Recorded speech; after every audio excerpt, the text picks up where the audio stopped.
nafasi ya Roho Mtakatifu kwenye uongozi na introduction ambayo utangulizi nilioweka jana ni utangulizi ambao mchungaji ameusema, na kwa hiyo sina haja ya kurudi sana huko, lakini niseme tu ya kwamba kuokoka kama ambavyo tulijifunza jana, unapookoka unajiandikisha kwenye kambi ya viongozi. Ile tu kwamba umeokoka, hauhitaji kupigiwa kura, hauhitaji kwenda mafunzo, hauhitaji kwenda darasa au kupewa cheo fulani wewe kiongozi. Kuokoka kuna kufanya unakuwa kiongozi automatically. Hauhitaji chochote kingine. Ukipata kingine chochote, cheo, si umekuwa mzee wa kanisa, shemasi, mkurugenzi, chochote kile, hiyo ni ziada. Yani hicho cheo hakikufanyi wewe kiongozi. Wewe ni kiongozi, hicho kingine ni cheo. Kwa kila aliyeokoka ana mafuta juu yake na ana neema juu yake ya kuwa kiongozi. Na tukaona kwenye Injili ya Mathayo sura ya 5 mstari 13, 14 na 16, ninyi ni chumvi na ni nuru, alafu anasema vivyo hivyo nuru yenu iangaze. Tukaona kwenye Matendo ya Mitume 1:8, Roho Mtakatifu anakuja juu yetu ili tuwe mashahidi, tuwe witnesses. Na aina hii ya mashahidi tukasema kuwa credible source, kuwa chanzo kinachoaminika cha taarifa za Bwana Yesu. Na tukaona kwenye Petro wa kwanza 2 mstari wa 9 ya kwamba sisi ni mzao mteule, ukuhani wa kifalme, taifa takatifu, watu wa milki ya Mungu, tupate kuzitangaza. Kwa hiyo tuko kwa ajili ya matangazo. Sisi ndio matangazo yenyewe. Na nikakwambia matangazo yako ya audio, matangazo yako ya video, matangazo yako ya graphics, matangazo ya picha. Kwa hiyo chochote tunachokifanya ni matangazo. Na hayo matangazo ni matangazo ya maombi, matangazo ya imani, matangazo ya neno, matangazo ya ndoa, matangazo ya biashara, matangazo ya malezi, matangazo ya siasa. Kokote tuliko tunafanya matangazo. Bwana sifiwe. Kwa hiyo ni muhimu sana ukafahamu hivyo. Na nikakuonyesha ya kwamba kuna muunganiko muhimu sana kati ya uongozi na Roho Mtakatifu kutokea kwenye tafsiri ya uongozi. Tulisema uongozi maana yake ni kuonyesha uelekeo au njia juu ya jambo fulani. Na tafsiri nyingine tukaona uongozi ni kuleta majawabu. Na tafsiri nyingine tukaona uongozi ni kuonyesha namna ya kufanya mambo, how to. Na baada ya kuangalia kwenye Isaya sura ya 2 na Mika sura ya 4, Isaya sura ya 2 mstari wa 2 hadi wa 3, Mika sura ya 4 mstari wa 1 hadi wa 2, tukaona kuna njia. Tulijifunza njia ni moja. Njia ya kufanya siasa, njia ya kufanya biashara, njia ya ndoa, njia ya uchumi, njia kwenye nyanja mbalimbali iko moja. Ziko nyingine za watu wengine, lakini njia za Mungu wa Yakobo, njia ya Mungu wa Yakobo kwenye jambo fulani ni moja. Na ili mtu apate matokeo lazima aipitie hiyo njia, kama anataka matokeo ya Mungu wa Yakobo. Bwana Yesu asifiwe. Na kwa hiyo nikakazia kwamba ni uelekeo wa kiungu, majawabu ya kiungu na namna ya kiungu, divine. Sio namna yoyote. Wewe sio kama kiongozi yoyote. Wewe sio kama mtu mwingine yoyote. Sisi tunatokea kwenye perspective, kwenye mtazamo wa kiungu. Bwana asifiwe. Na nilimaliza kwa kukuonyesha uongozi namna ambavyo unagusa nyanja zote za kimaisha, na nikawa ninapambana na aina fulani ya fundisho ambalo linaletwa sasa hivi ya kwamba Biblia inamzungumzia Kristo kuanzia sheria, manabii na Injili. Inamzungumzia Kristo tu. Basi kwa hiyo ukitaka kujifunza kuhusu biashara wanasema katafute sehemu nyingine. Na saa nyingine wanasema ukifundisha semina inahusiana na uchumi, wanasema huwezi kujifunza uchumi kwenye Biblia. Hiyo sio sawa sawa. Hiyo sio sawa sawa. Kwa hiyo tukapambana nayo na tukaona mifano mingi ya watumishi wa Mungu. Wengine huwa tunawafurahia sana, lakini hawakuwa wahubiri. Walikuwa wengine ni wafanyabiashara tu, wengine ni wanasiasa tu, wengine ni wapiganaji wa vita tu, lakini Bwana akatukuzwa kwenye maisha yao. Okay. Aha. Sasa mtakapofundisha kwa upana kesho ndio na hiyo nafasi. Yes, na nafasi ya kurudi huko. Ya mifano ndio tutakuja tarudi maeneo ya uongozi. Leo kuna uelekeo ambao nataka twende. Tutaangalia maeneo ya uongozi, malezi, familia, ndoa na nini na tutakuwa na maandiko na labda mifano mitano tutaiendea kwa kina. Mingine tutaorodhesha na maandiko, ila mingine tutaiendea kwa kina. Nirudie tena kwa kusema dunia haihitaji wataalamu, dunia haihitaji wanataaluma, dunia haihitaji waumini, dunia haihitaji taarifa, inahitaji uongozi, inahitaji viongozi. Taarifa zipo tayari, wataalamu wapo tayari. Kinachokosekana ni leadership, kinachokosekana ni uongozi, kinachokosekana ni viongozi. Chochote ambacho mtu akikifanya bila kigezo cha uongozi, bila mguso wa uongozi, na namaanisha bila leadership factor, kinapoteza manufaa kwa watu wengi. Kwa hiyo kuna watu wana taarifa, kuna watu ni wajuzi, lakini hawazitendei au hawafanyi kwa msukumo wa uongozi, na hivyo vitu vinapoteza maana. Kwa hiyo lazima unapofanya chochote unachofanya, ukifanye ukiwa na ufikiri, thinking ya uongozi. Bwana asifiwe. So kama muamini ni kiongozi, si tunakubaliana? Kama muamini ni kiongozi, ni vizuri muamini akajua utendaji wa Mungu. Kuna mahali ambapo nataka uone, tuunganishe tena na Roho Mtakatifu. Ni vizuri muamini akajua utendaji wa Mungu una pande mbili pacha. Muamini tumekubaliana ni kiongozi, ni vizuri akajua utendaji wa Mungu kwenye hili swala la uongozi, actually kwa ujumla tu, una pande mbili pacha.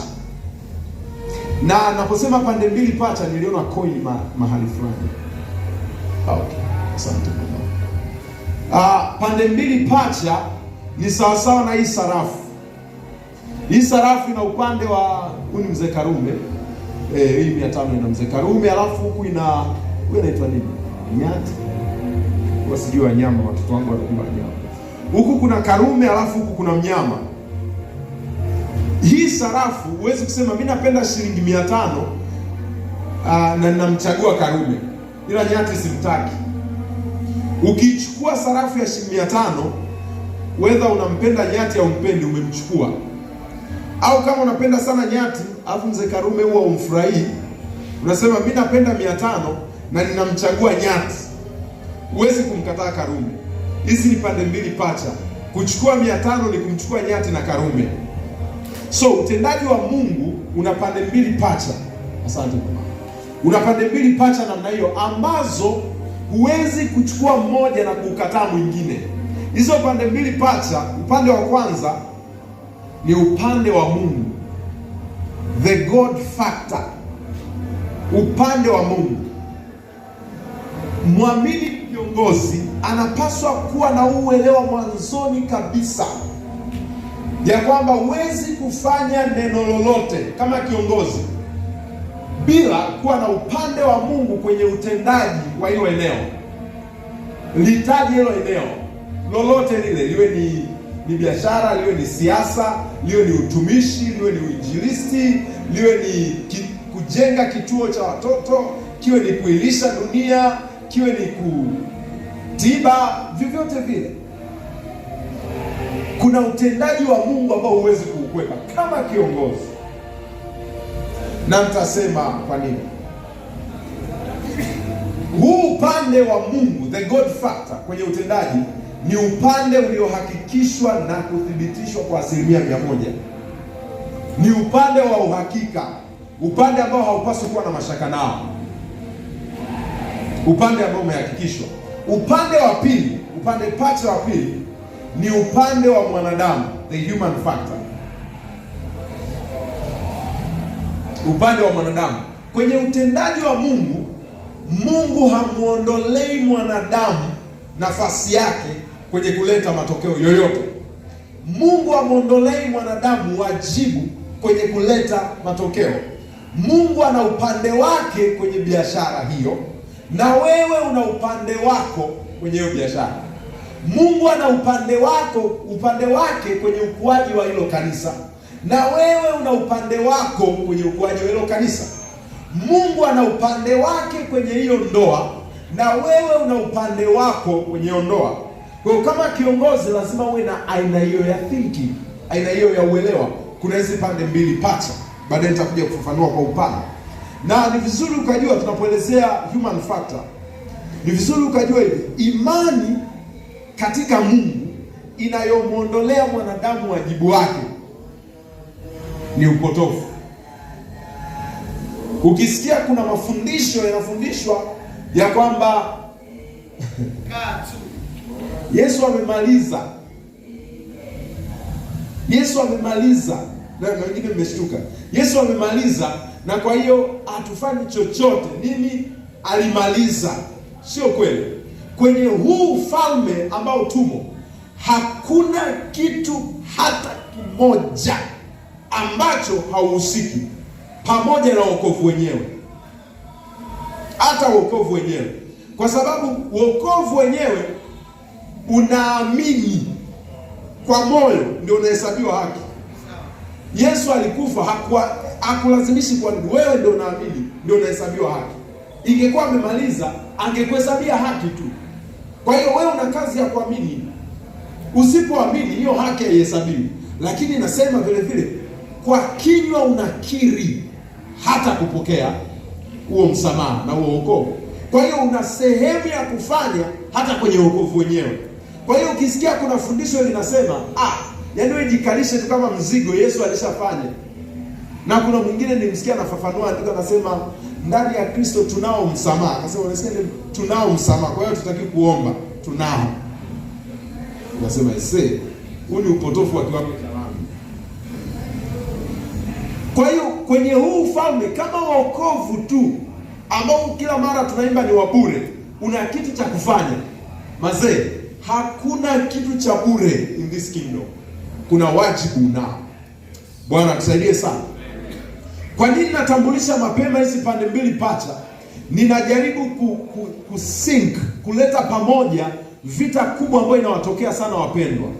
Kuna upande mmoja kwa wapendwa na sangine kule duniani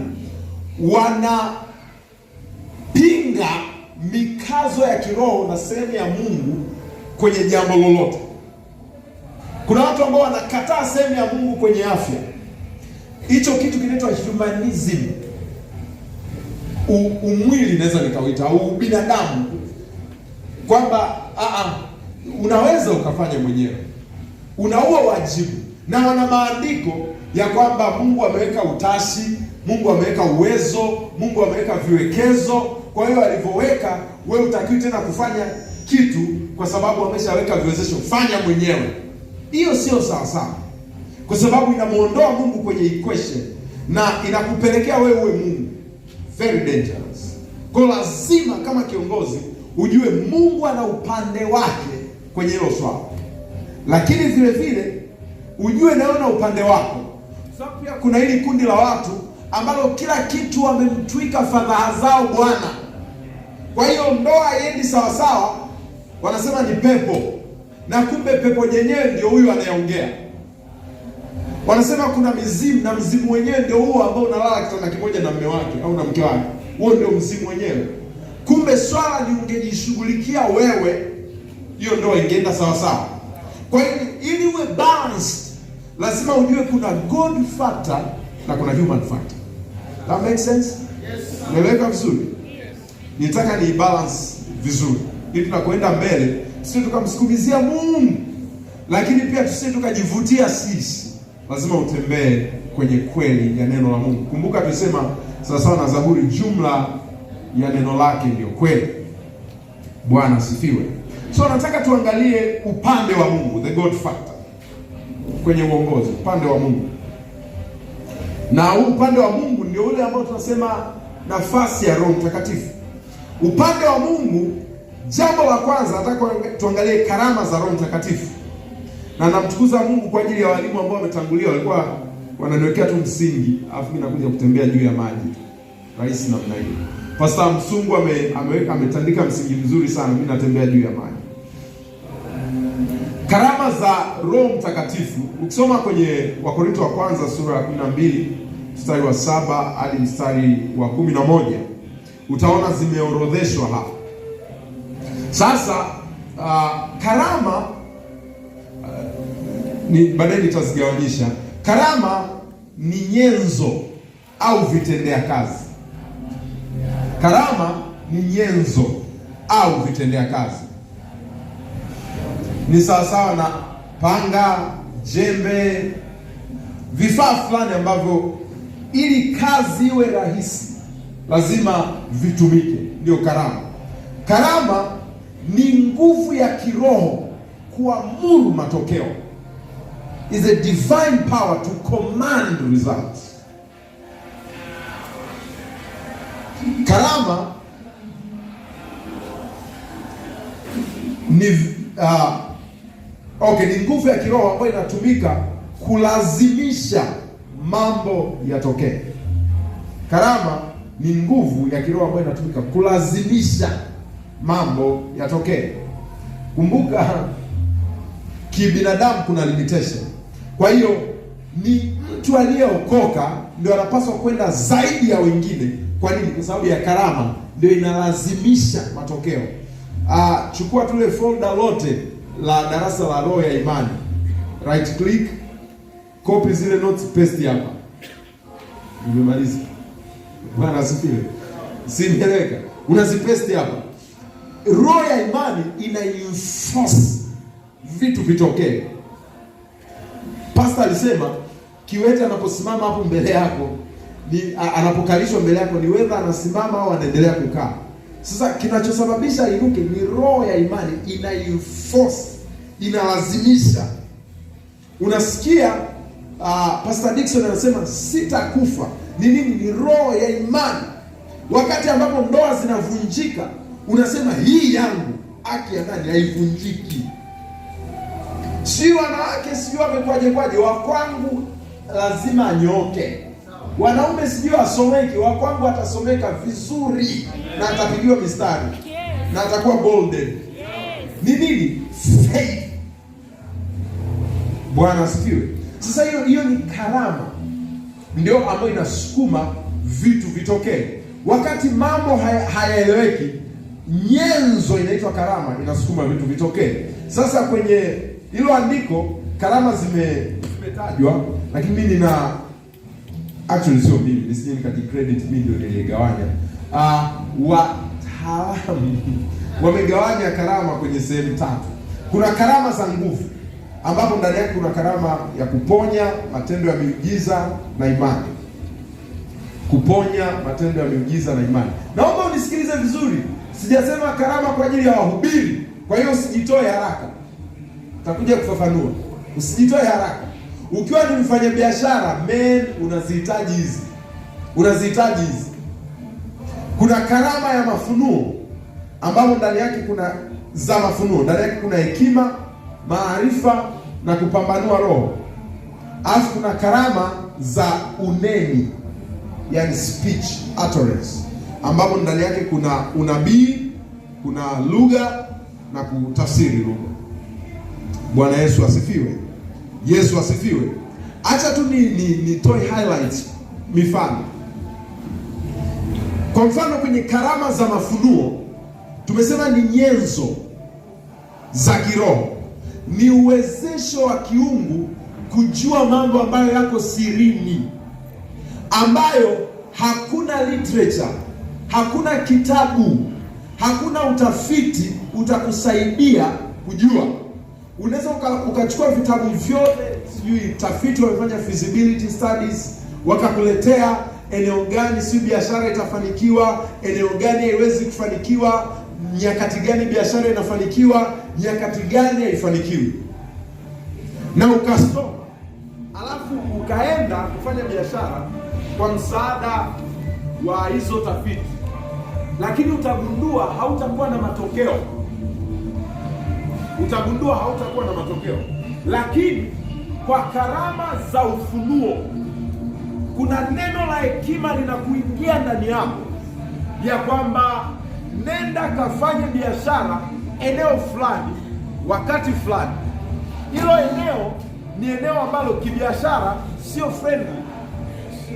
Hiyo biashara kwenye hilo eneo haiendi, huo muda hiyo biashara haiuziki, lakini umepokea neno la hekima, umepokea neno la maarifa. Hekima ni namna ya kulitendea kazi neno la maarifa. Kwa hiyo unapokea neno la maarifa, nenda eneo fulani. Kwa huku nje unaweza ukaligomea, lakini kwa vile sasa wewe unatenda kazi kwa kutumia hizi nyenzo, unachukua hatua kama mfanya biashara, sio kama mhubiri. Unaenda unaanza ile biashara, watu wanaweza wakakucheka na nini, lakini utashangaa ile biashara bam, inatengeneza faida, alafu watu wote wanaanza kujipanga pale, wanataka kufanya biashara kama ya kwako. Kwa nini? Wewe umeoperate kwa karama ya Roho Mtakatifu kibiashara. Kwa hiyo ukitaka kumzuilia Roho Mtakatifu asikusaidie kama kiongozi kwenye sekta ya biashara, umejizuilia faida nyingi sana. Kwenye Biblia mnamfahamu mtu mmoja, nafikiri ni Isaka, ambaye njaa ilistrike kwenye nyakati zake, halafu akapokea hekima, akapokea maarifa ya kwamba chukua mbegu, nenda kapande jangwani. Si unafahamu hiyo habari? Nenda kapande jangwani, wakati ambao hata mvua ingekuwa inanyesha ni upumbavu kwenda kupanda jangwani. Lakini akapokea hayo maarifa, akaenda akapanda, ndio alivuna, hajawahi kuvuna. Kwa hiyo kuna wakati unapokea maarifa ya kwamba fanya hatua fulani ambayo saa nyingine ni hatari, ambayo saa nyingine ni haivutii, ambayo saa nyingine haielezeki. Ndio kazi ya karama. Sasa ndivyo ilivyo kwenye biashara, ndivyo ilivyo kwenye kazi nyingine ya mikono, ndivyo ilivyo kwenye eneo la familia na ndoa.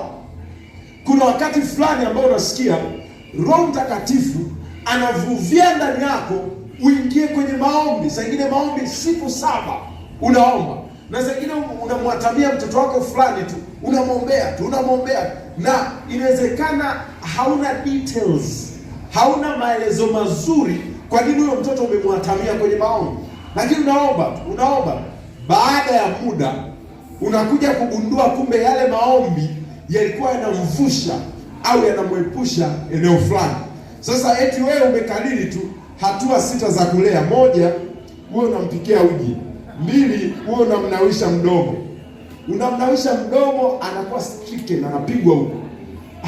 Hatulei kwa kunywesha uji tu na kunawisha watoto midomo. Kwa hiyo lazima uoperate kama mzazi, kama mlezi kwa karama. Bwana Yesu asifiwe. Saa nyingine unataka kufanya maamuzi, kununua eneo, kuhamia eneo fulani. Kwa hivyo kuna ushuhuda mmoja tulipewa, mtoto mmoja kwenye shule fulani akawa anapata matatizo ya kiufahamu, akawa haelewi, hafanyi vizuri darasani, siku tuna butwa darasani. Wameomba na kuomba na kuvunja ngome na kupasua ngome na kupasua miamba. Mtoto ana recover, wiki inayofuata anaharibikiwa tena. Halafu wakati mmoja wakiwa kwenye maombi, Roho Mtakatifu akatoa maelekezo ahamishwe shule. Akahamishwa shule, akapelekwa shule nyingine kwenye mji huo. Alipohamishwa shule akawa salama, akaendelea vizuri. Sasa ungeweza kusema ya kwamba unajua ni malezi, hii ni shule, ndio shule maarufu, ndio shule inafaulisha, ndio shule ambayo inawapeleka watoto wanaenda sijui sekondari na nini. Lakini wasinge operate kwa maelekezo ya Roho Mtakatifu, wangemiss kwenye eneo la malezi. Bwana asifiwe. Kwa hiyo wewe hauendi kama mtu mwingine kwenye eneo lolote. unaenda ukiwa na God factor. Kwenye ndoa unaenda ukiwa na God factor. Kwenye malezi unaenda ukiwa na God factor. Kwenye biashara na kwenye maeneo mengine yoyote unawatendea kazi, unaenda ukiwa na kigezo cha Mungu. Na hapa tumeonyesha ni moja wapo ni karama. Bwana Yesu asifiwe. Tumeelewana vizuri hapo. Nitolee mfano kwenye hizi karama za nguvu. Moja wapo ni karama ya imani. Imani inayozungumzwa kama karama ni tofauti na imani ile ya neno. Kuna imani huwa ziko mbili. Kuna imani ambayo inazaliwa ndani yako kama msingi wa neno. Alafu kuna imani ambayo inazaliwa karama. Karama ni uwezesho, unasikia tu uwezesho, kuna ujasiri unainuka ndani yako, kuna vitu unaanza kuvitamka, kuna vitu ambavyo unaanza kuvikiri, kuna vitu ambavyo unaanza kuvisema. Sasa karama ya imani ndio ambayo inakusukuma. Saa nyingine unaweza ukainuka ukaanza kutafuta kiwanja. Unatafuta kiwanja na hauna pesa. Unaenda madalali John, tafutie kiwanja eneo fulani. Unaanza kuzunguka, hauna pesa, lakini kuna ile boldness ndani yako ya kwamba nitanunua kiwanja. Unakuza cha shilingi ngapi? Nitafuteni kati ya vya milioni 7 mpaka 15. Huna hata jero. Huna hata jero. Ni nini? Hiyo ni imani imeinuka ndani yako. Hiyo sio ya kusoma neno. Hiyo ni boldness imeinuka ndani yako. Hivyo hivyo nimetolea tu mfano kwenye kutafuta kiwanja. Kwa mfano mke wangu mimi anapenda kukaa ufukweni. Moja ya vitu anapenda ni kuishi ufukweni. So unajua ukiwa na mke wa namna hiyo una boost na imani yako. Na mimi ndio mume wake sasa. So aliponishirikisha tamanio lake, unamwomba Bwana. So siku moja tu kuna ujasiri ukainuka ndani yangu. Lazima mama afurahi ameolewa na mimi. Tukaanza kutafuta hivyo viwanja vya ufukweni kule Mwanza ziwani. Tafuta. Na unajua kiwanja kando kando ya ziwa ni gharama. Tafuta. Tuko tunatembea. Alafu mzee mmoja akatupeleka kwenye kiwanja chake. Akatuonyesha hicho kiwanja. Sasa mzee tulikuwa tunafahamiana naye. Baada ya kutuonyesha hicho kiwanja, akaniambia, nikamuuliza bei, akataja bei. Ukweli ni kwamba nilikuwa na hela ya kupanda pikipiki kwenda kutafuta hicho kiwanja. Hata angeniambia, ndugu, mimi ukinipa 10,000 na kuachia kiwanja chote, nilikuwa sina hiyo 10,000, yani kingenipita. Achilia mbali laki 10,000. Lakini nilienda nini? Karama ya imani. Hiyo boldness imeinuka ndani yangu. Imevuviwa ndani yangu. Na long story short, baadaye yule mzee anasemaje? Wewe kijana, wewe ni mtu mzuri sana. Tumekuwa na wewe, nimefahamu wewe ni mtu mzuri sana. Hela yoyote ulionayo, wewe nipatie, tutaandikishana. Na tutaandikishana kama vile umelipa hela yote. Alafu nyingine utalipa hata baada ya miaka 20, utakuwa unalipa. Pata 500 unanitumia, 200 unanitumia. Hivi nitafuta hiyo hela. Kiwanja cha ufukweni. Alafu viwili. Tukatafuta hiyo hela, ilikuwa ni kidogo kweli, tukampatia. Mpaka una hofu ataipokea. So no, hamna shida. Baadaye baada ya muda tena tukapata nyingine tukampatia. Mwaka juzi nafikiri, au mwaka jana, wakati wa Christmas akasema, najisikia ndani ya moyo wangu kusamehe watu wote ninaowadai. Anasema nitumie pesa yoyote nilionayo ili moyo wangu ufurahi. Sasa unajua huwezi kutuma 500. Nikatuma kiasi fulani. Akasema, kijana wangu, hicho viwanja ni vya kwenu, limeisha. Lakini ni nini ambacho kilisukuma? Ni imani ya kuinuka kwenda kutafuta kiwanja. Sio ya kuhubiria. Don't forget it. Sio ya kuhubiria hapa, siongelei kuhubiri. Siongelei kuhubiri hapa, please. Naongelea kutafuta viwanja. Sasa wewe kama karama na unajua tumeshafundishwa mambo ya Mungu yanatenda kazi with consciousness, kwa kujua. Kama wewe unakuwa na consciousness ya karama wakati uko ibadani namna hii, ndio unaanza kusikiliza neno la maarifa, unaanza kusikilizia imani. Alafu ukitoka unaenda zako kwa kuona. Unaenenda kwa kuona. You are missing it big time. Kwa hiyo muda wote unatakiwa kuwa na hiyo consciousness. Na asante mtumishi wa Mungu ameshatufundisha ya kwamba sisi sio wa mwilini, sisi ni viumbe roho. Kwa hiyo muda wote unatakiwa kutembea na huo uelewa ndani yako Yaani kule ndani pamefunguka.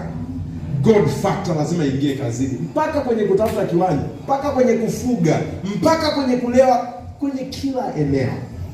Bwana sifiwe. Tunaelewana watu wa Mungu? Natoa tu mifano kidogo, inaweza ikatusaidia. Kwa Mungu anataka atusaidie kwa kutumia karama. Hiyo ndio upande wa Mungu, the God factor.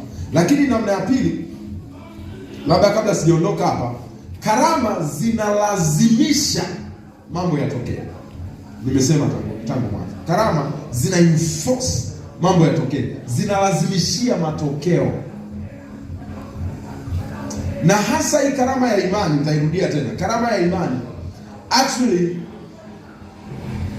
haitamki vitu kwa vile vitatokea, inatamka vitu ili vitokee.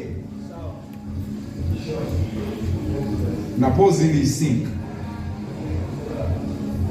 Karama ya imani haitamki vitu, haikusukumi utamke vitu kwa vile vitatokea, inakusukuma utamke vitu ili vitokee.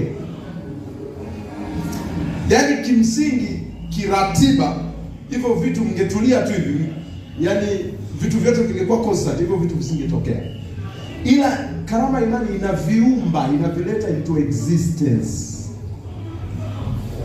Kuna biashara zitazaliwa, hapa duniani ungekata miaka 50, hiyo biashara isingezaliwa. Lakini kwa utendaji wa karama, hiyo biashara inalazimika ije into existence. Kuna mtoto labda angeenda kwa kupinda hivi, lakini kwa sababu ya karama atalazimika anyooke. You force, unalazimishia matokeo kwa karama. Kwa karama inasababisha mambo yaje into existence. Namna ya pili ya upande wa Mungu ni tunda la Roho. Tunda la Roho. Tunda la Roho ni tabia ya kiungu ili kuyatunza matokeo. Matokeo yamelazimishwa kwa karama, yanatunzwa kwa tunda.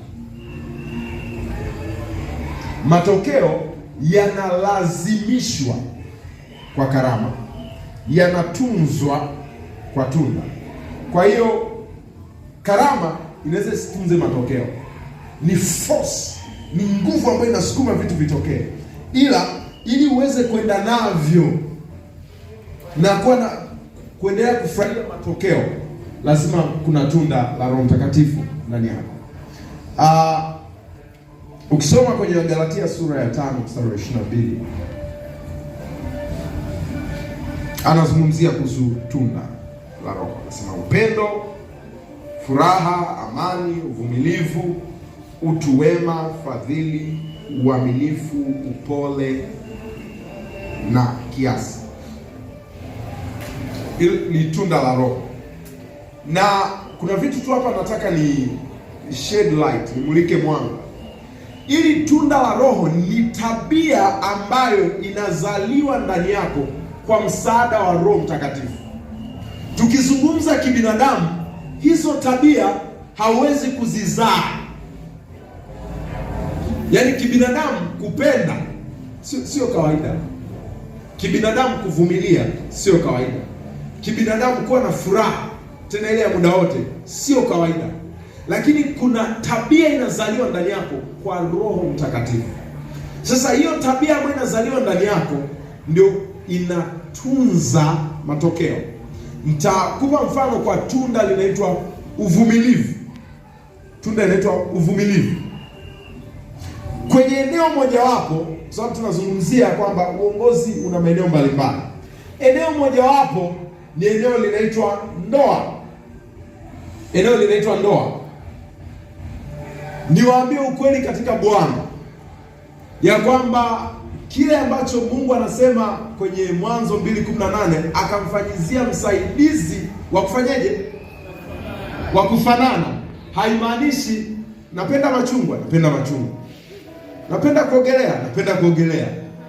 Na huwa nalala saa 6 na mimi nalala saa 6. Haimaanishi kufanana hivi. Tafsiri zingine inasema wa kumfaa, haisemi wa kufanana, inasema wa kumfaa. Na tafsiri zingine za Kiingereza zinasema opposing mate, yaani chama kikuu cha upinzani, kambi rasmi ya upinzani, yaani ni mpinzani wa kukufaa. That makes sense? Idea makes sense, metikia. Biblia inasema hivi,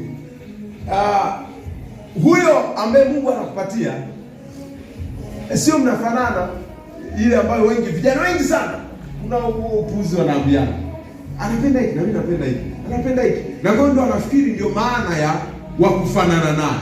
Wakufanana naye actually ni mpinzani mzuri sana wako. Mfano mzuri, asante Roho Mtakatifu. Mfano mzuri ni chupa ya maji na chupa nyingine ya maji. Ukichukua chupa ya maji na ile chupa ya maji nikachukua ile nije nifunikie hapa, zinafanana lakini hazifaani. Inayoifaa hii chupa ya maji ni haka kafuniko, imefaa. Bwana asifiwe. Kwa hiyo kama unataka kutunza maji, unahitaji chupa, lakini hauhitaji na chupa nyingine, unahitaji na mfuniko. Bwana asifiwe. Kwa hiyo kwenye ndoa, utaingia kwenye ndoa na mtu ambaye hamfanani kwa taarifa yako, ila mnafaana. Mfano mzuri ni mimi na mke wangu. Labda nizungumze practical. Mimi na mke wangu, mimi kuna maeneo ambayo ni dhaifu sana, na I'll just be frank. Kwenye eneo la fedha mimi ni mtu dhaifu. Sina nguvu kama yeye, labda nikiongea kidiplomasia. Sina nguvu kama yeye. Yeye ana nguvu kwenye eneo la fedha. Kwa nini? Kwenye malezi aliyotokea amefundishwa kushika fedha tangu akiwa mdogo. Mimi ninaanza kushika fedha zangu kuaminiwa hizi ni fedha siku form 6. Na mimi nimeanza kushika fedha. Yaani fedha unaiona kwenye account hivi niko chu. Wow. Lakini ameshika fedha, ametoa change, amefanya nini? So yeye ana nguvu sana eneo la fedha kuliko mimi. Ni opposing mate.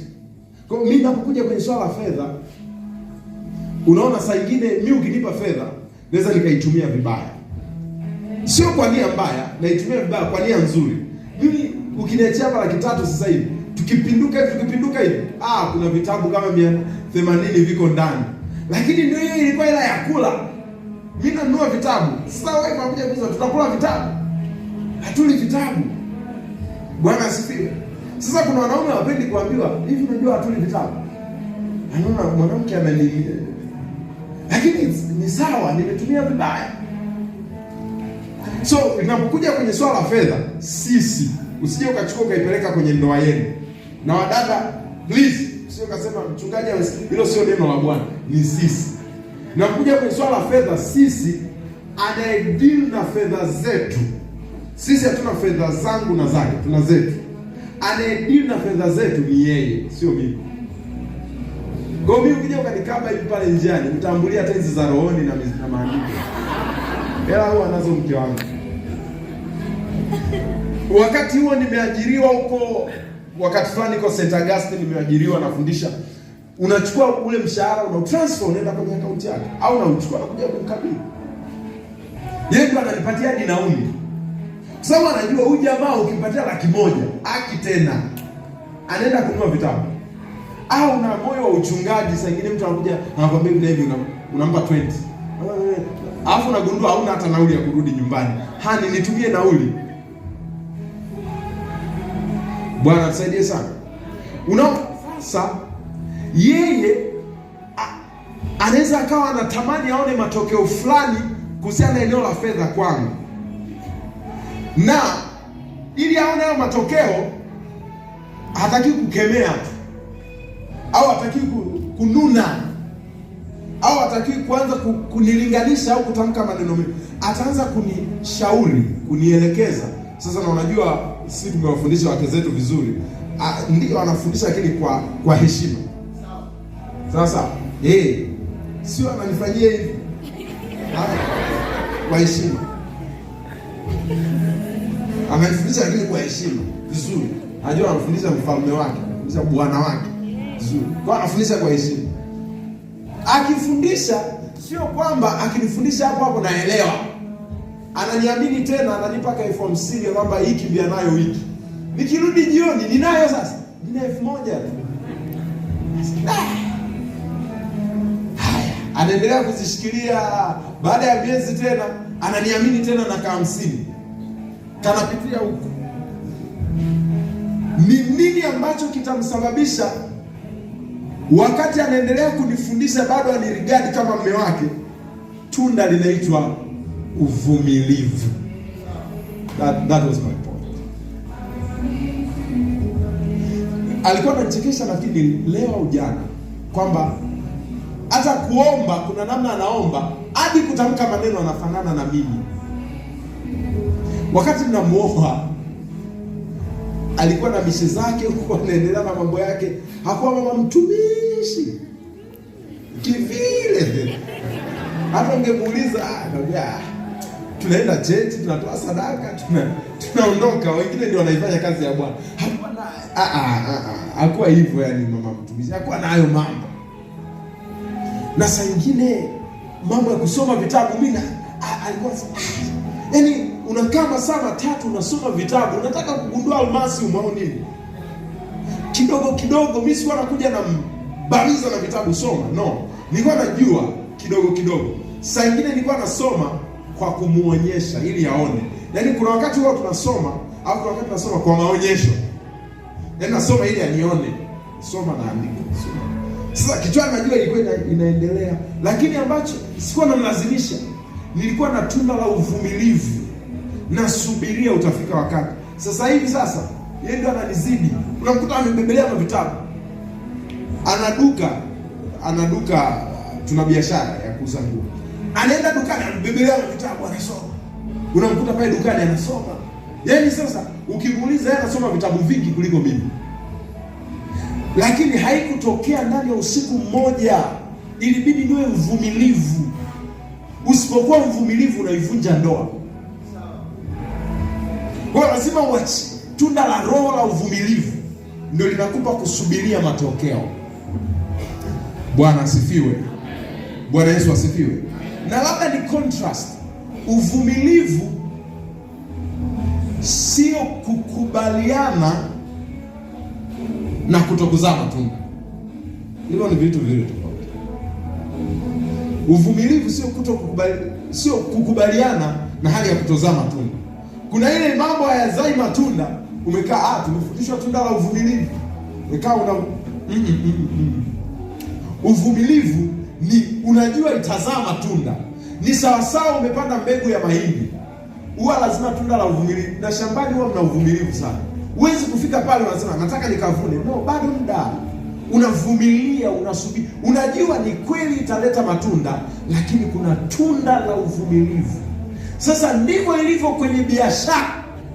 Kuna watu wanakula future ya biashara yao. Kwa nini? Anataka atembelee gari la CEO wa biashara, director, founder wa biashara. Umeanzia kiduka tu fulani, yaani unataka ununue gari lenye gharama kubwa kuliko duka lenyewe. Utagundua mwisho wa siku duka limekuwa gari na hauna tena. Kwa hiyo inatakiwa uvumilivu. Kama itahitaji utembee kwa miguu ili ukuze hiyo biashara, fanya hivyo. Ambacho kitakusababisha utembee kwa miguu wakati biashara inakuwa, uvumilivu. Ile inaitwa tunda la roho. Na ukiangalia tunda na karama ndio vina strike balance. Karama wage na kupeleka resi. Karama ya imani na kupeleka resi. Unataka uone saa hiyo. Alafu tunda lina strike balance. Ya kwamba umepanda mbegu, give it time. Bwana asifiwe. Ndivyo ilivyo kwa watoto, kwenye malezi ya watoto. Mimi sio mtaalamu sana, wala sijafikisha watoto wana miaka 10 na kitu, lakini hapo walipo, hasa ukiwa na watoto wengi, unaanza kujua wana personalities tofauti. Kuna mmoja anaelewa haraka, na sisi wako hivyo. Mmoja anaelewa haraka, mambo ya darasani anaelewa haraka. Ukimwambia 3 kujumlisha 7 anakujibu haraka. Mwingine anahesabu vidole. Kama mzazi unamwambia I don't be like this, unataka nimshukuru, lakini uvumilivu.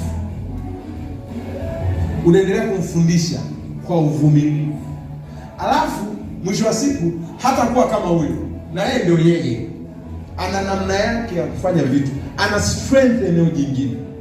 Nini ambacho kitakusaidia uwalee vizuri? Uvumilivu. Bwana asifiwe. Wachungaji wenzangu, Bwana asifiwe. Wakati unasubiri kanisa likue, kama ingehitaji utembee kwa miguu, piga. Fanya visitation kwa miguu.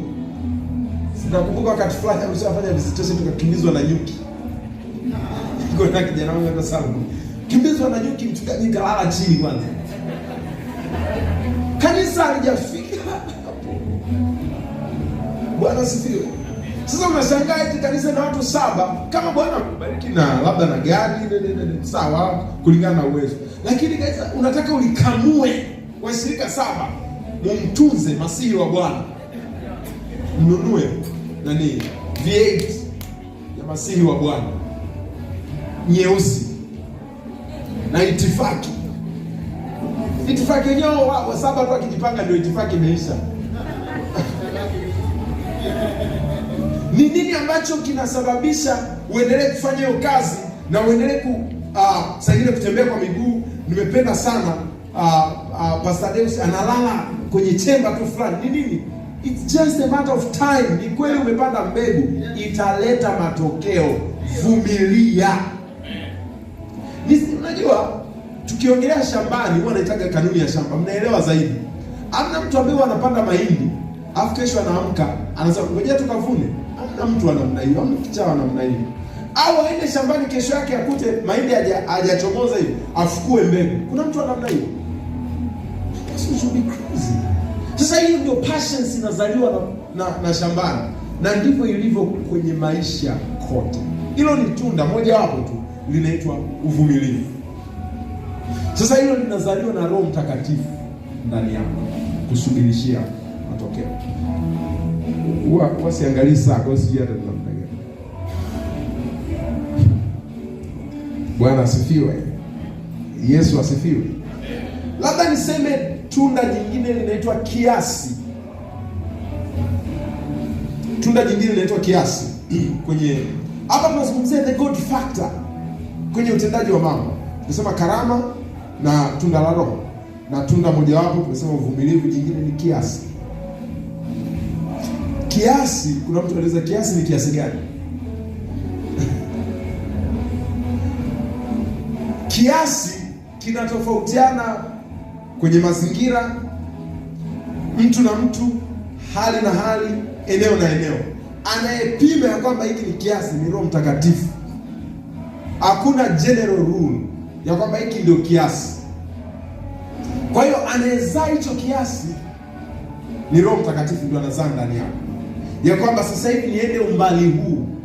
Sasa hivi nikae hapa kwa masaa haya. Sasa hivi nifanye jambo hili kwa muda huu. Kwa mfano, kikawaida na kuolewa na watumishi wa aina yetu pia na yeye ni kazi sana. Sasa ingine waga mnafurahia tu ukiona hivi, ni kazi sana. Mimi ni night person. Yaani watu ambao giza likiingia akili yao inafanya kazi kama umeme. Mchana huwa anakuwa slow. Ila giza likiingia akili yangu ndio inakuwa sharp. Na ni vizuri kujijua. Na kuna watu ukienda tukaanza kujichunguza ni night person, day person, inamsababisha ujue kuna kazi fulani mimi sifanyi. Mimi niko active, naweza nikaandika, naweza nikasoma sana, naweza nikafanya analysis usiku. Na sasa uko kwenye ndoa.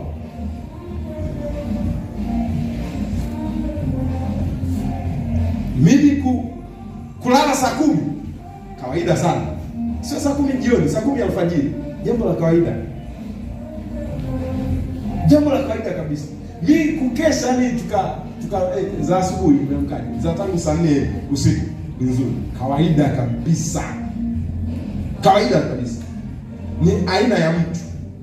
Sasa kuna watu ambao watakubaliana na mimi, huwa wanakuwa very active usiku. Na huwa hawajui ni kwa nini. Aina hiyo ya mtu. Sasa nimeoa. Na huyu dada wa watu, huyu binti ameolewa, hajaje kushangaa magari tu bana. Anamhitaji mume wake.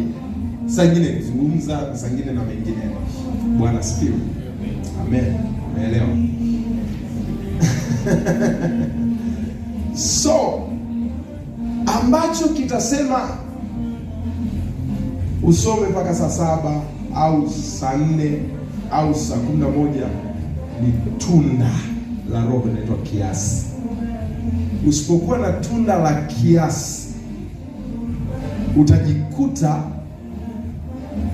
unaiharibu ndoa.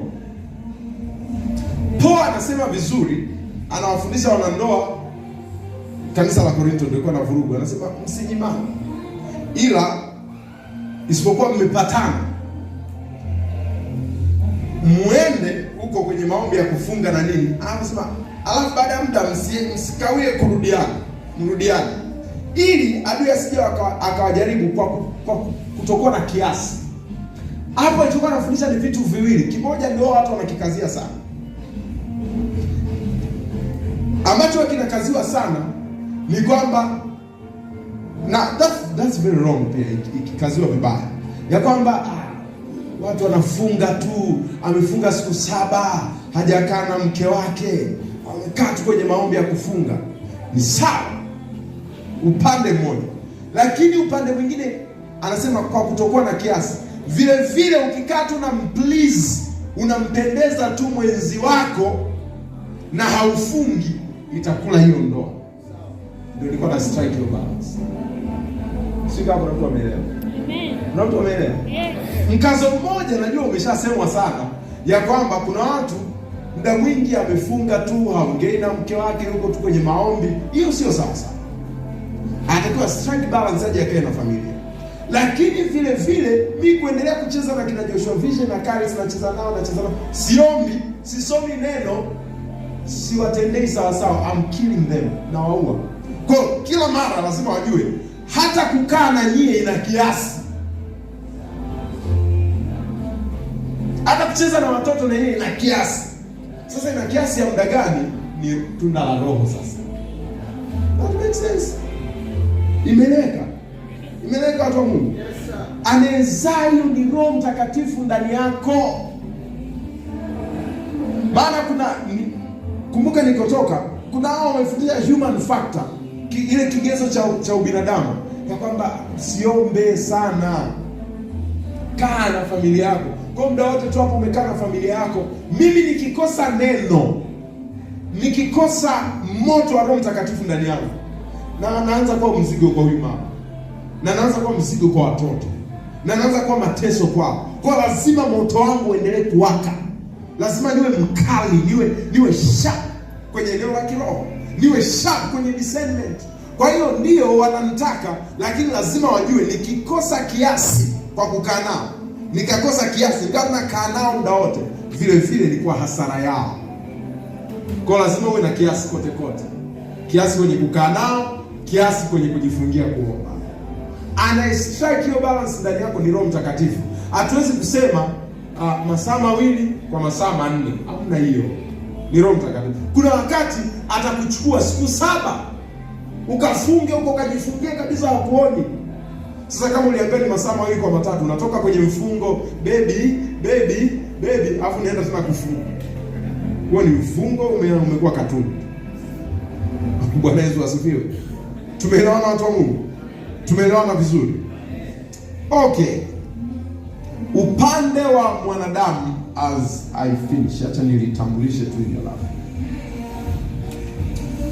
Upande wa mwanadamu, tumeona upande wa Mungu kuna karama za Roho Mtakatifu na tunda la Roho Mtakatifu. Upande wa mwanadamu,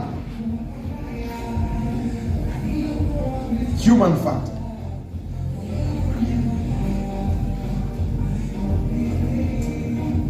Kumbuka tunasema nafasi ya Roho Mtakatifu katika uongozi. So kwenye human factor, kwenye jambo lolote, kama nilivyotangulia kusema, jambo lolote ambalo Mungu amekusudia wewe kiongozi, uzalishe matokeo, uonyeshe njia, kuna nafasi yako. Roho Mtakatifu atashirikiana na wewe pale ambapo utaanza kujenga tabia fulani wewe kama mwanadamu. Hizi zinatofautisha na zile tabia ambazo anazaa ndani yako Roho Mtakatifu, ile ya kiasi. Hizi ni tabia ambazo utaanza kuzijenga wewe kama mwanadamu, na ni vizuri ufahamu kwa kuingia, Roho Mtakatifu anatenda kazi kwa urahisi sana mahali ambapo tabia ziko stable, tabia ziko thabiti, tabia zinaeleweka. Roho Mtakatifu anatenda kazi kwa uwepesi sana pamoja na mtu mwenye tabia zinazoeleweka. Actually, ujenzi wa hizo tabia ndio inamfungulia Roho Mtakatifu nafasi, inamtengenezea nafasi ili atende kwenye maisha yake. Tabia, kwa tafsiri nyepesi, tabia ni kurudia jambo moja pasipo hata kujiuliza. Tabia ni kurudia jambo moja bila, unafika mahali hata hujiulizi, unaweza ukalirudia. Hiyo inaitwa tabia. Tabia ni kutabirika, ni kuwa predictable. Dr. Miles Monroe aliwahi kufafanua kwa upana sana, mimi naweza nisiende huko.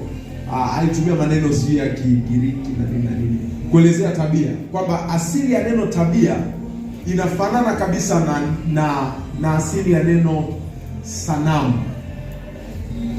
Tabia ni kama sanamu. Sanamu kwa mfano ile ya Nyerere pale katikati ya mji wa Dodoma. Hata tukienda saa 9, si unajua atakuwa kwenye pozi gani? Si unajua?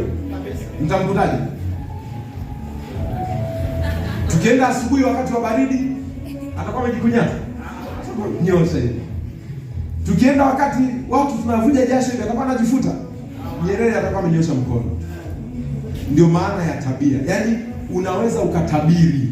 Unaweza ukawa nabii, asema Bwana wa majeshi. Ukienda Nyerere Square utamkuta Nyerere amenyosha mkono, asema Bwana wa majeshi. Ndio maana ya tabia, unakuwa predictable, vitu ambavyo vinatabirika. Inapokuja kwenye swala la fedha, swala la maombi, fulani anatabirika. Saa 6 utakuta ananena. Hiyo inaondoka kuwa tu maombi kama kwenye darasa jingine, lakini maombi yanakuwa tabia. Jumapili hauhitaji ushauri, fulani atakuwa ibadani na atakuwa amewahi. Hiyo ni tabia. Sasa Roho Mtakatifu anatenda kazi kwa urahisi mahali ambapo kuna tabia, mahali ambapo mtu anatabirika. Tabia ni kuwa predictable, ni kutabirika. Acha mtoe mifano alafu nitamalizia hapo. Mifano ya tabia. Yesu alikuwa na tabia ya kwenda hekaluni. Ukisoma kwenye Luka sura ya 4 mstari wa 16, Luka 4:16, Yesu na tabia yake ya kwenda hekaluni. Luka 4:16,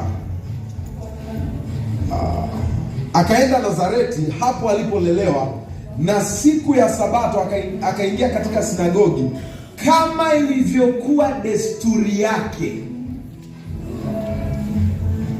Yaani siku ya Sabato Yesu utamkuta wapi? Asema Bwana wa majeshi. Sio tunataka kwenda, unaitwa dada nani? Tunataka kwenda kumwona dada Maria. Si atakuwa kanisani, ni Jumapili, ila watu wanajiuliza, si atakuwa kanisani, si atakuwa ameenda saluni. Yaani siku ya ibada watu hawana uhakika kama uko kanisani au saluni au umelala au sijui anafua. Jumapili, siku ya ibada, watu hawana uhakika, you are unpredictable. Yaani inapaswa watu wajue fulani siku kama hii au wakati kama huu inajulikana yuko wapi. Bwana asifiwe. Yesu alikuwa na tabia kwenda hekaluni, na kuna siku uko unajua kabisa huyu mzee ukimtaka leo umpati. Huyu mzee kuna mahali utamkuta leo. Yesu vile vile alikuwa na tabia ya maombi. Kuna maombi kutokea engo mbalimbali, lakini kuna engo ya maombi kama tabia. Na of course tutakuja kuhitimisha hapo baadaye. Sura ya 18 Yohana mstari wa kwanza na wa pili, alipokwisha kusema hayo, Yesu alitoka pamoja na wanafunzi wake kwenda ng'ambo ya kijito Kedroni, palipokuwa na bustani. Akaingia yeye na wanafunzi wake, akaingia kwenye bustani. Mstari wa pili, naye Yuda yule aliyetaka kumsaliti alipajua mahali pale, kwa sababu Yesu alikuwa akienda huko mara nyingi pamoja na wanafunzi wake. Mshua alikuwa anaenda bustanini, wanajua ukitaka kumkamata Yesu njoo jioni kwenye bustani fulani. Very predictable. Na alikuwa anajulikana, alikuwa aende huko kwenye bustani kula machungwa, alikuwa anaenda kuomba. Very predictable. Tabia ya maombi ilikuwa inatabirika. Sio maombi ya mfungo, sio fulani atakuja. Yaani mchungaji hana uhakika na wewe kama kwenye maombi ya mfungo utakuwepo. Mimi mwanangu yule ninapomuona si atakuja, si hatakuja. You should be predictable. Kwa nikitangaza maombi fulani wa yupo, fulani yupo, you are predictable. Kwa maombi kama tabia, Roho Mtakatifu ataoperate kwa urahisi sana utakapopeleka maombi kwenye dimension ya tabia. Sawa. Bwana Yesu asifiwe. Amen. Danieli pia alikuwa na tabia ya maombi. Soma Danieli 6:10. Ndio. Muda ulikuwa unajulikana. Chumba cha kuomba kilikuwa kinajulikana. Hata ukitaka kwenda kumchungulia unamdaba. Ndio maana tabia itakujenga vile vile. Tabia, watu wakitaka kukunasa wanakunasia kwenye tabia yako. Hata tabia nzuri. Waliotaka kumkamata walisema muda utamkuta anaomba. Twende. Ifike watu wakitaka kukushtaki kwa tabia nzuri waje wakukamate. Yaani wanajua watakupata. Bwana asifiwe. Petro na Yohana walikuwa na tabia ya kwenda kufanya ibada. Kwenye Matendo ya Mitume sura ya 3 mstari wa kwanza, muda fulani walikuwa wanaenda kuomba.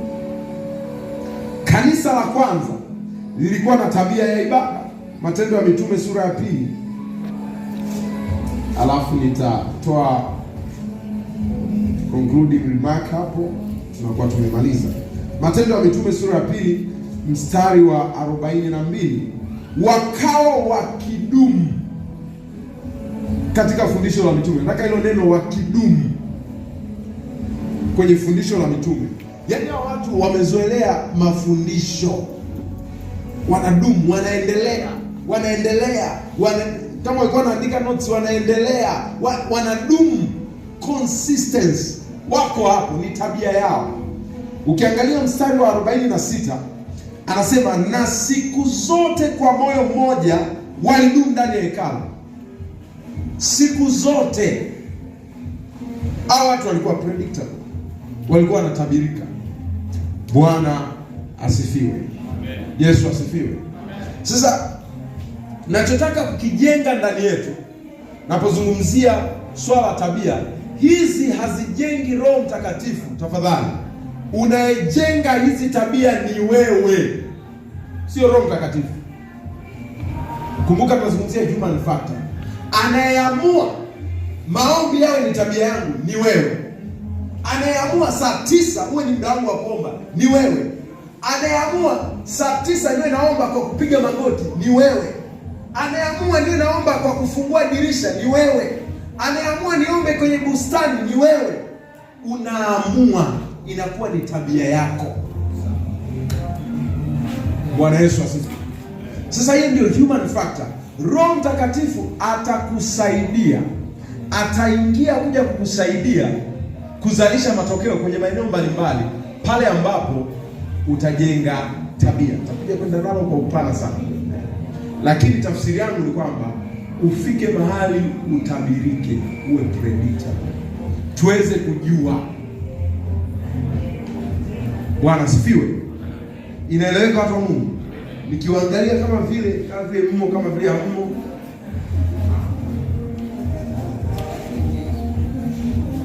Nimesema anayejenga hizo tabia ni wewe, sio Roho Mtakatifu. Kati ya kitu nataka kusisitiza tena, anayejenga hizo tabia ni wewe, sio Roho Mtakatifu. Yeye tayari anatunda. Sawa? Kwa hiyo wewe ndiye ambaye unajenga.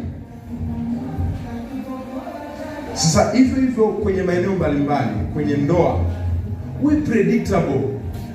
Kuna wakati fulani nilikuwa nafundisha darasa la wanaume, au tukaenda kwenye discussion. Moja ya neema Mungu Bwana Yesu amenipatia kwenye madarasa ya wanaume. Tukawa tunazungumzia na wanaume waliooa. Kwa mfano, tabia gani nzuri? Tabia mojawapo ni kurudi nyumbani mapema. Sasa kuna wanaume wanasema, unarudi mapema, umekuwa kuku. Umekuwa ndege. Ndege ndio giza alipaswa kuwakuta njiani. Lakini you have to be predictable. Sasa kuna watu ambao hawawi predictable kiasi kwamba hata mke wako akienda kuambiwa, hivi unajua kuna mtu amepigwa risasi huko, anaweza sijui ni mume wangu. You are not predictable. Yaani haujulikani saa hiyo uko wapi. Yesu wangu. Ile tu imetokea dawa walikuwa wanapiga risasi hivi. Kuna wanawake kutu walikuwa wanaingiwa na hofu. Mume wangu sijui. Anaweza hata alikuwa kwenye ile daladala. You are not predictable. Lazima utabirike. Bwana Yesu asifiwe. Amen. Tabia ya mawasiliano. Bwana Yesu asifiwe. Sasa nakuja kwenda nazo kwa upana siku ya kesho. Nitakuja kuzifunua hizo tabia. Na nyingi nitakuja kuzikazia tabia za kiroho. Nyingi nitakuja kuzikazia. So maombi, wengine wanachukua maombi ni yametangazwa, lakini ifike mahali ni tabia yako. Na ukifanya hivyo utajikuta unazalisha matokeo ya kiuongozi kwenye maeneo mbalimbali. Bwana asifiwe. Amen. Basi ninamtukuza Mungu tena kwa ajili ya watumishi wake kwa hii nafasi. Amen. Amen.